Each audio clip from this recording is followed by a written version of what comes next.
So shifting a little bit, you do have your fourth and final novel coming out this summer for the Twilight saga. How does it feel now that you've kind of written that final chapter for the love story of Edward and Bella? You know, I don't know that I've broken it off in my mind. I haven't said, okay, this is done.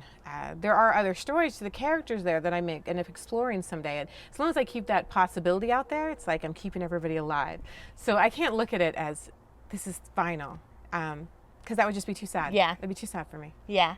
So, you know, we all know that really Twilight came from the concept of a dream. Did Right. you ever think that at that point, and I know that you were just writing it for yourself, but that it would develop into 4 novels, that you would become this publishing phenomenon that you've Not bad. I mean, I didn't even know I was going to finish the first, and I didn't even think of it as a book, because if I had, I probably never would have finished it. Too much pressure. But it was just a story that I was really involved in. And then when I finished it, I'd written 1 book, but I didn't have any sense of confidence, like, oh, I could do that again. So every step of this has been unexpected and kind of like, can I really do this again? You know, can I write another book in this series? Can I write a book that's not related to this series? All of it's an experiment.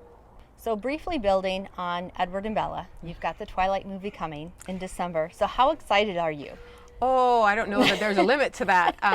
No, I'm having the most fun. I was thinking about the other day and talking to a friend of mine, and kind of the analogy of writing is like, for me, like family and children. It's full of joy and a lot of fulfillment, but it's also hard work. And then editing is like, you know, a job, you know, that you don't like particularly.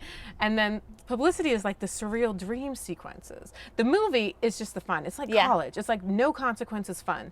And because I'm not in charge, it's not my fault if something goes wrong. I just get to sit and have fun and watch my characters walk around right there and talk to them sometimes. And it's surreal and just a blast. I'm kind of getting addicted to the movie set because it's so much fun for me. Oh, that is so cool. And so how does it really feel? I mean, you're known in the publishing world, but now you're going to cross these different media, you know, mediums. So how does that? I don't know. I try not to think about that stuff. I'm sure when it comes out, it'll change things, because everything, you know, it always keeps changing. I never know where it's going to go next. But I'm sure it'll be fine. You know, I'll adapt, and I don't think it'll change things too much. Hopefully it just broadens the fan base a little bit. Do you think you'll be involved at all with the soundtrack? I'm really curious, just because it's such a big deal for you. I've given them my 2 cents. Yeah. You know, and I'm hoping that it will be.